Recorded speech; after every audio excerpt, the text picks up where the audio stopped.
Much of emotional suffering that we experience in the modern world can be traced back to genetically ordained behaviors. Awareness is the first step that you can take to start feeling better.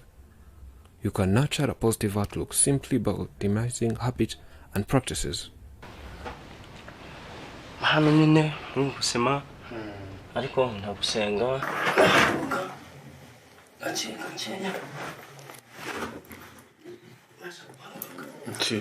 No matter who you are, pain is part of life that you will encounter at some point or another.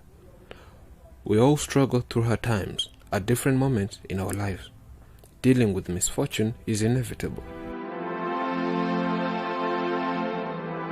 The best thing that you can do ever to create a happy, fulfilled, meaningful and successful life is to set yourself up with many resources as possible to help you stay motivated in tough times.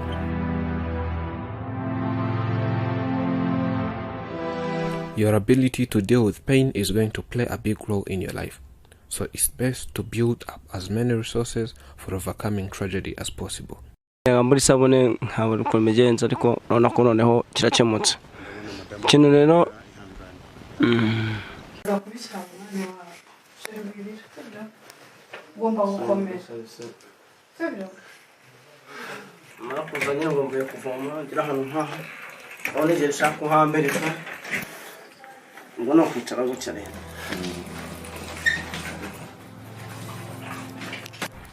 He lived his normal life as usual, but one day, things changed. As he climbed in a tree, he fell down. Oh, he broke both the back and all his 2 legs. The worst thing was that he's an orphan. No parents, no friends, no besties.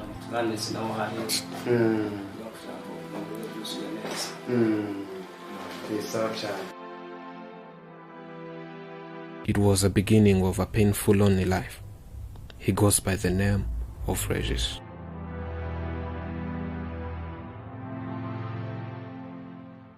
He had no one to take care of him. From there, he became lame. He can't manage to do everything. He was always having a dream of getting married.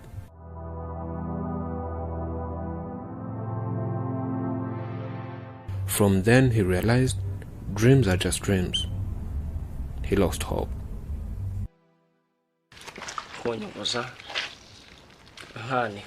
Does everything by himself, and as someone who is lame, it's very difficult for him, you can see, whether washing his clothes, cooking, and even fetching water.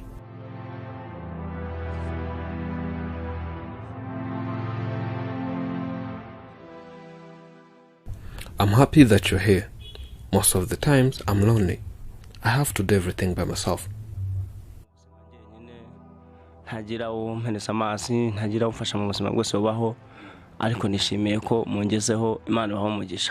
I had an accident. I was not born this way.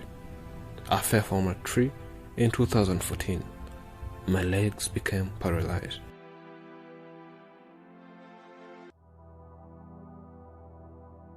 I went to the hospital. They gave me first aid, then transferred me to another hospital. But I could not afford the medical bill due to lack of enough money. So I was not given treatment. As you see, I'm an orphan. No parent, no sibling, no bestie.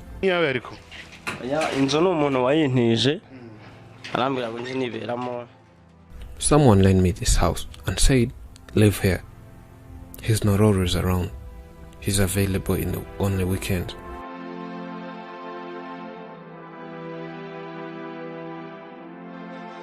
So I said I should get a wife so that she'll help me every time.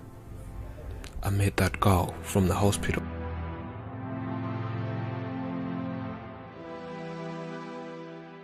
By when she could bring me food, fruits, juices and so on. Later on, I told her, you have blessed me, why can't we get married?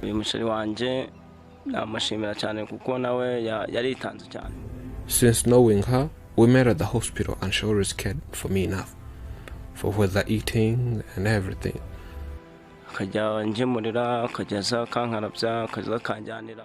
This one here is my girlfriend. First of all, I thank her. So I decided to marry her and she said yes.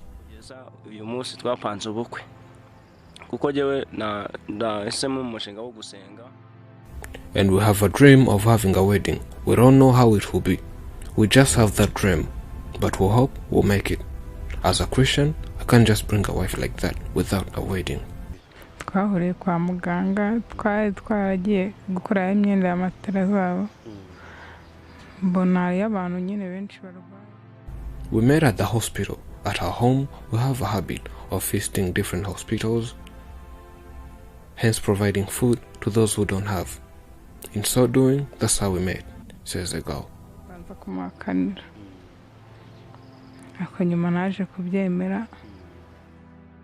He proposed me at first and I said no. And boom, we're now planning our wedding soon. Prepare suits.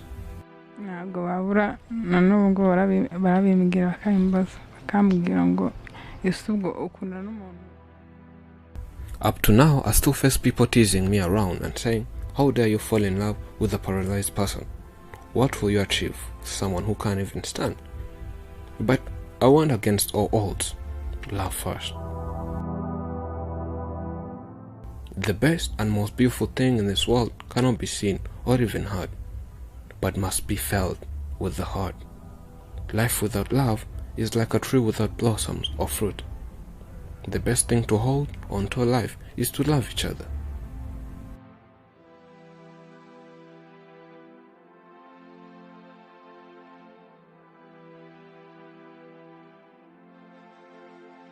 Regis says, we can try and do what we can.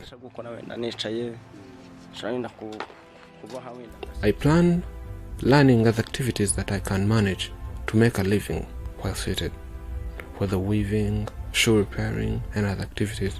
And my fiancée is a tailor. She can tell you more. Yes, I'm a tailor, but I'm not self-employed, which means I'm working for other people. It will be better if I get my own sewing machine. It can be more productive, says the girl.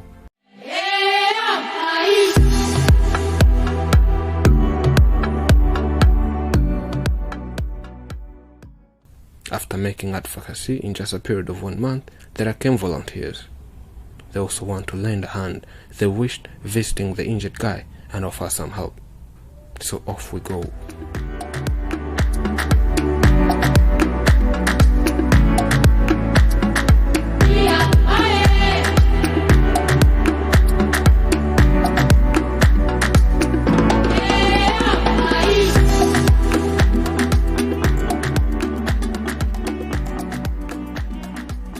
Helping others is the first step in making the world a better place and improving the lives of those who aren't as lucky as you.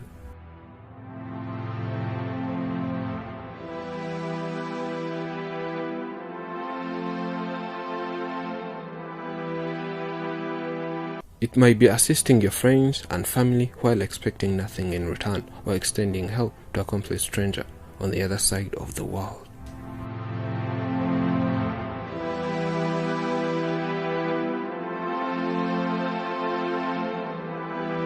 Being kind and caring towards others is also infectious and can quickly inspire others to do the same.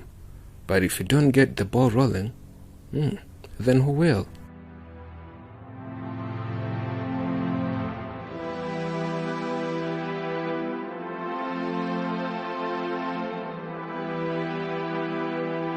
We are like a family. We felt sympathy. We usually help within ourselves. We plan doing charity events and spread love to others. We thought of helping Regis as he's experiencing a difficult life.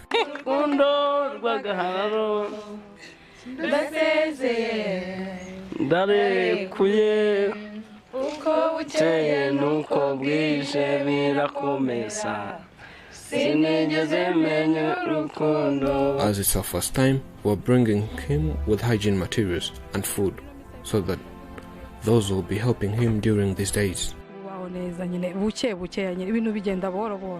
Slowly by slowly, we'll keep being close to him. As we heard, his fiancée is a tailor. We plan buying him a new sewing machine, says the matron.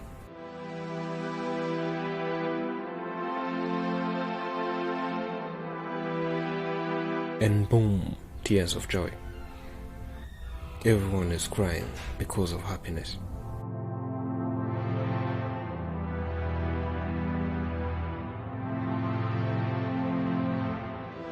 I would like to thank Aframax, for they're the ones who discovered me. It has been almost 5 years without a visitor. Today, Team Habib visited. I'm thankful that this team remembered that there is even cooking, so they brought food, soaps, and other hygiene materials. I can't hug you all, but may the peace of the Lord be with you all.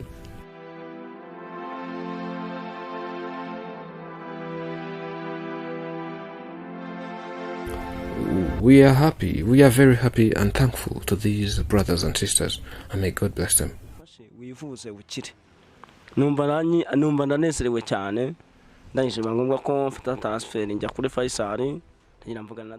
A person from US said, let's help you to get medicine first.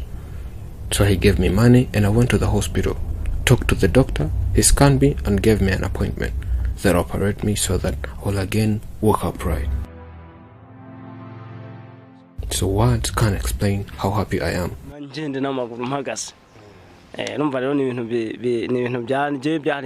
Doctors will again examine me and tell me whether I'll operate here or else go to India for advanced treatment.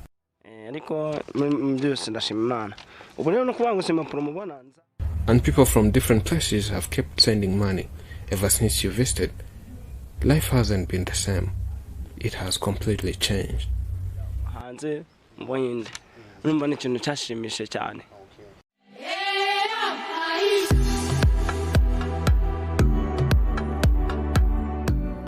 Dreams come true without any intervention or post-dream action that could have been controlled by the dreamer or anyone who knew the content of the dream. Surprise, surprise. We made the dream possible and organized this couple a wedding to remember, both civil marriage and church wedding. For sure, it's one to remember.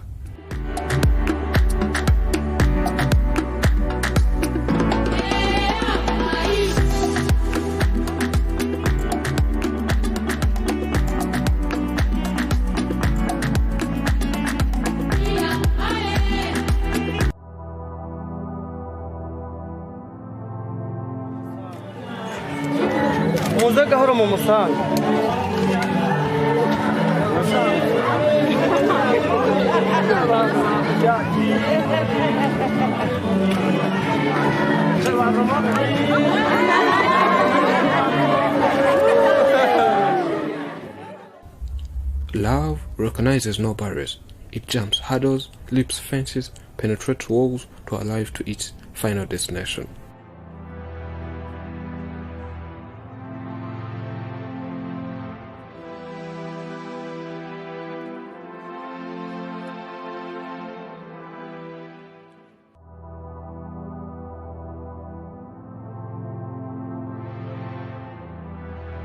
When you trip over love, it's easy to get up.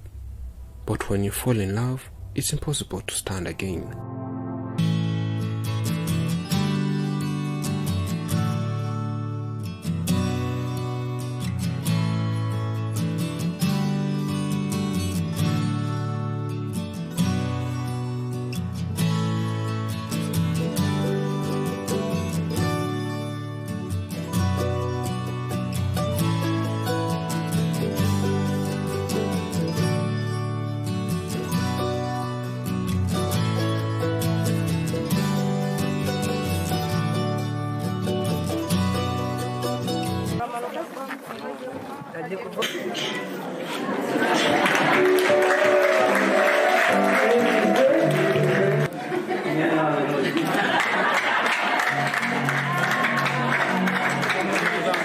Best wishes on this wonderful journey as you build your new life together. Wishing you joy, love and happiness on your wedding day and as you begin your new life together.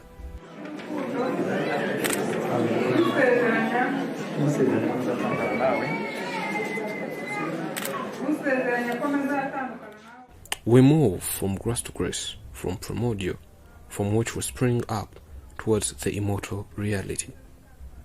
We move from nature's will to God's will. We move.